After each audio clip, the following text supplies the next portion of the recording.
We're from the Morehouse College teaching teams from the chemistry department, Dr. Mendenhall's class. I'm Anthony Jennifer. Paul Burnett. Marcus Sojourner. This is Ali White III. And today we'll be talking about the solubility product and solubility of substances and solutions. Now your solubility product, which is KSP, equals the amount of ion A to the Y power times the amount of ion B to the X power. So let's use PbCl2 as an example.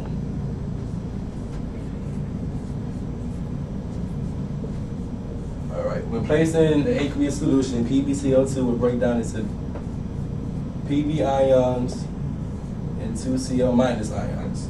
In terms of the solubility product, when calculating it, you'll do KSP equals the amount of ion A, so the concentration of Pb, and since it's 1 right here, it will just be to the first power, times the concentration of Cl minus, since there's a 2 right here, it'll be to the second power. Pretty much when you have 1 mole of PbCl2 breaking down, you will have 1 mole of Pb and 2 moles of Cl, which is where these coefficients come from. All right, and usually when talking about solubility constants, they're usually less than 1 because the whole solid does not dissolve in the compound.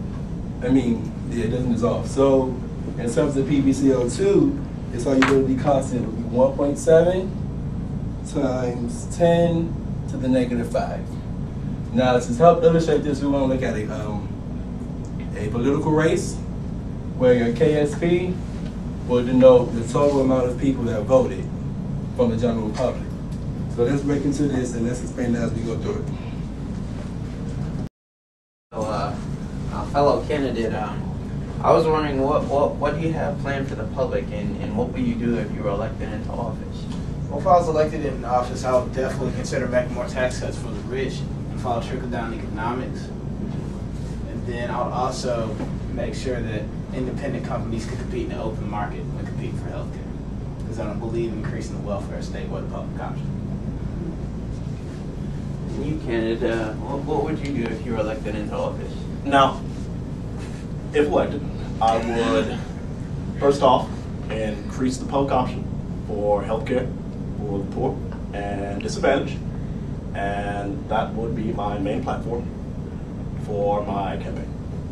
All right. So you're favoring the public and really interested in their opinion, while you're kind of leaning more towards the rich. And I understand, the trickle down effect. All right, so let's break this down really quick. Marcus's candidate, he's kind of lame. He's not doing much for the public. So we're going to say he's PB, since he's not really, giving much incentive. While Paul, he's giving much to the public. So he'll be CO2 because he's giving about twice as more. All right, so when finding out how many people actually voted, you'll have the total amount of voters equal how many people voted for Marcus and how many people voted for Paul. Since Paul was offering more people are going to vote for him, which is, that makes sense. So you have more of this than this. So let's say that your general population was a whole 2 people, because y'all like to vote. So KSP ended up being 1.7 times 10 to the -5, because not that many people voted, because nobody likes to vote nowadays. So that kind of breaks down solubility products in terms of a political race. And that's it.